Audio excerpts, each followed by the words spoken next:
Bonjour, Philippe Germain. Pour ceux qui ne me connaissent pas encore, je précise qu'en avril 2019, j'ai appris que j'avais un cancer de la prostate localement avancé. Depuis, je me suis fait traiter par radiothérapie et là, il y a une dizaine de jours, j'ai fait effectuer ma 17e injection d'hormonothérapie. Donc c'était l'avant-dernière injection prévue dans mon traitement. Au départ, on était parti sur 3 ans, mais comme c'est vraiment trop dur et puis que l'urologue m'a dit que la plupart des gens ne supportent pas, on va s'arrêter à 18 mois. D'autant plus qu'après 24 mois, le traitement d'hormonothérapie, les conséquences sont irrémédiables.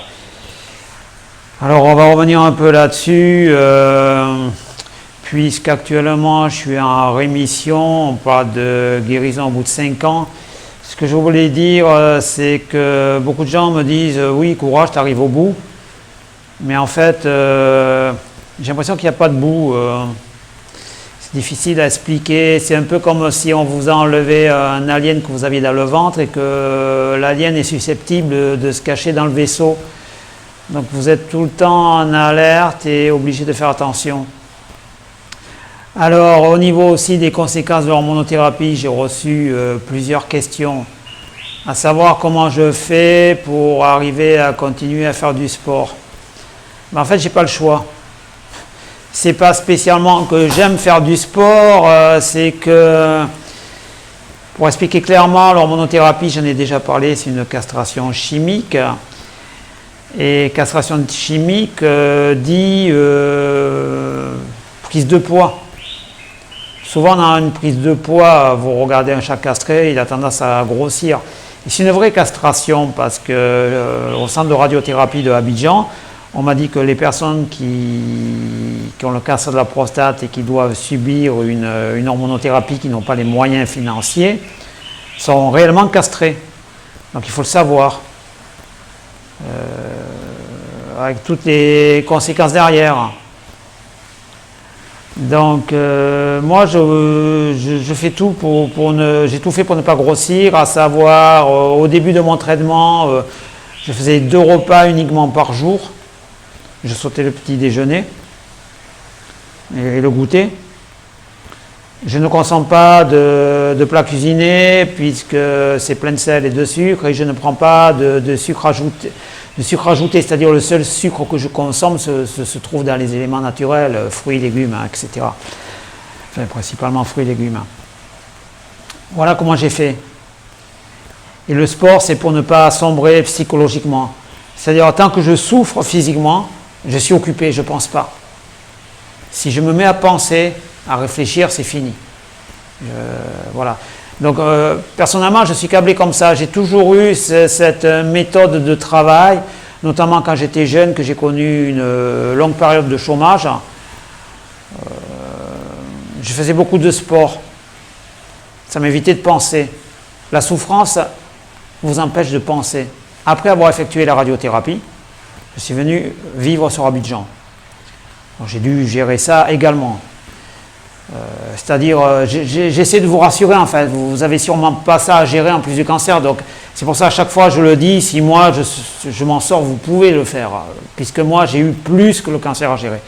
Donc j'ai eu ce déménagement à préparer, j'ai eu la vente des voitures, la mise à location de la maison, la mise à disposition à mon travail, arriver dans un nouveau pays, dans une nouvelle ville, connaître personne. J'ai rencontré des personnes que je pensais sincères et honnêtes avec moi, et ces personnes-là m'ont complètement manipulé pour me soutirer de l'argent. Ça a duré pendant pas mal de temps, et en fait c'était uniquement, vous voyez, pour de l'argent. Donc j'ai dû gérer ça. C'est très dur psychologiquement à gérer. J'ai attrapé aussi le paludisme il y a quelques mois. C'est dur à gérer, le paludisme. Je me suis levé un matin, après je me suis évanoui, quoi. J'ai été transporté à l'hôpital, tout ça en plus du cancer à gérer, l'hormonothérapie, etc. Après, pour revenir sur l'hormonothérapie, comme je l'ai expliqué, c'est une castration chimique. Alors je ne sais pas si vous connaissez la série Games of Thrones, je vous la conseille, elle est terminée depuis 1 an et demi. Il y a 2 personnages qui sont castrés. Il y a Varys qui est un personnage grassouillé, qui passe son temps à comploter. Oui, à comploter. Et vous avez Grey Worm, qui est un soldat, le soldat favori de Khaleesi, et qui, je trouve ce personnage est très bien travaillé parce qu'il est obligé de se concentrer. Vous voyez qu'il a une concentration énorme, journalière, quotidienne, y compris dans ses préparations de combat, etc. Parce que ce gars-là est obligé de lutter contre une déprime naturelle. D'ailleurs, vous le voyez jamais sourire. Il a tout le temps les dents serrées, etc. Je pense que l'acteur a vraiment étudié le comportement des personnes qui ont une castration chimique ou physique. D'où mon intérêt pour le sport. Après, pour répondre à certaines questions encore, oui Philippe, ton énergie, comment tu fais? Je l'ai expliqué, je suis sur un vaisseau spatial, il y a un alien qui est susceptible d'être caché. Donc je l'ai déjà eu, j'ai plus envie de l'avoir. Donc je suis obligé d'être en tenue de combat et de prendre le lance-flamme. Et vous voyez l'image? C'est pas que je suis courageux, c'est pas que je suis volontaire, c'est que j'ai pas le choix en fait. C'est je suis programmé comme ça depuis des années, si vous voulez, depuis que j'ai 18-19 ans.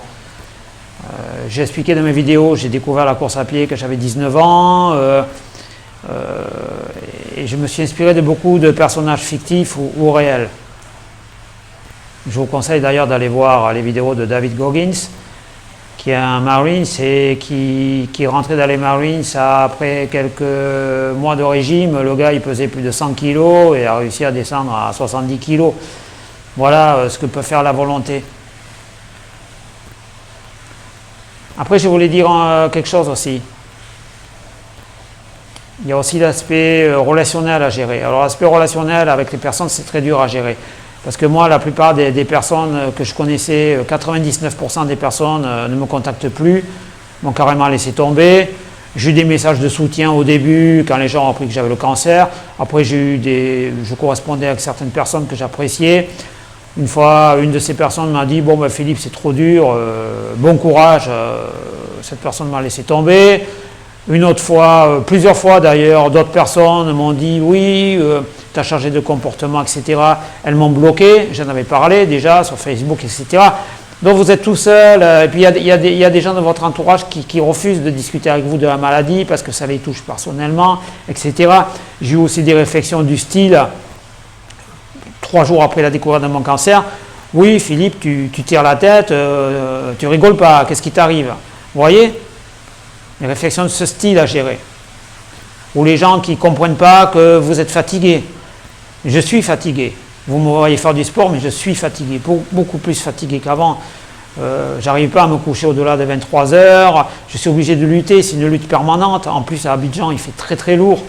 C'est un climat équatorial, c'est un des climats les plus humides au monde avec Hong Kong. Je suis obligé de lutter tout le temps, je veux dire. C'est une lutte permanente. Alors, j'ai pas les techniques, je les ai déjà expliquées dans mes vidéos. Je copie, je me sers de modèle. Je vais développer, je vais faire une vidéo très précise là-dessus la prochaine fois, très très précise. Du jour où on apprend qu'on a un cancer jusqu'à la fin du traitement, les différentes phases émotionnelles, psychiques, psychologiques qu'on traverse et comment gérer tout ça au mieux.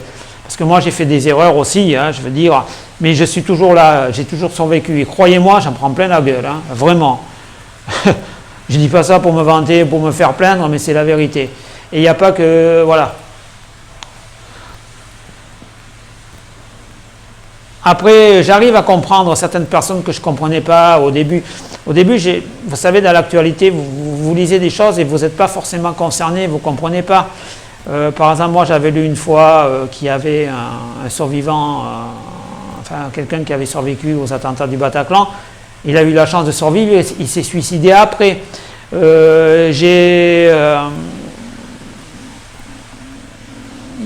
Un médecin aussi m'avait parlé d'une personne qui s'était fait faire des implants au niveau des cheveux parce qu'il perdait ses cheveux, étaient complexés. À peine les implants étaient terminés, qu'il s'est rasé entièrement la tête.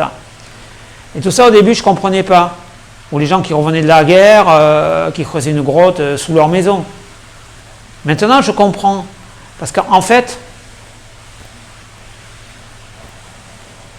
vous allez guérir, mais émotionnellement, il y en a avant, il y en a après. Vous ne voyez plus du tout les choses de la même façon. J'ai plus la même priorité. En fait, je ne suis plus le même, quoi. Je me demande si je vais retrouver celui que j'étais avant. Franchement, je me pose la question. Alors, je ne sais pas. Je vous tiendrai au courant, mais franchement, je ne sais pas. Tout ça m'a perturbé.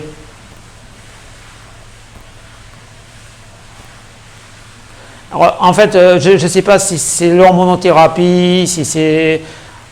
Tout est mélangé, l'hormonothérapie, le fait que les gens m'ont dupé, le fait que j'ai déménagé, le fait de la radiothérapie, tout ça mélangé, le paludisme, tous ces trucs mélangés, vous savez, ça vous détruit à petit feu, quoi. Vous avez du mal à gérer tout ça. Alors la prochaine fois, je vais essayer de me filmer dans un endroit où il y a la nature pour récupérer les bonnes ondes, comme d'habitude. Je connais un endroit où il y a des bambous géants et des fromagers. Quand je dis fromager, c'est l'arbre. Je pense que David Cameron, dans son film Avatar, s'est inspiré de cet arbre-là. C'est un arbre magnifique, très majestueux, un des plus beaux pour moi d'Afrique.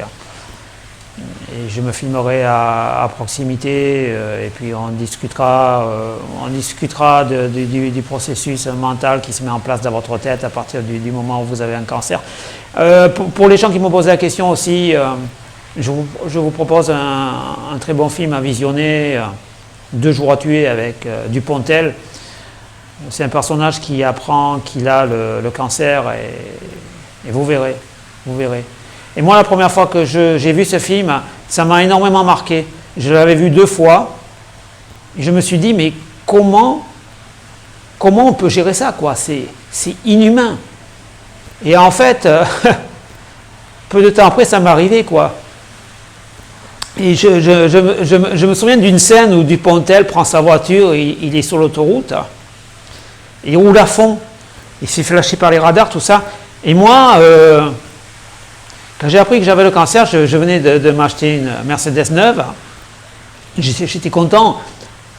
Et c'était mon rêve, quoi. Et j'ai appris ça.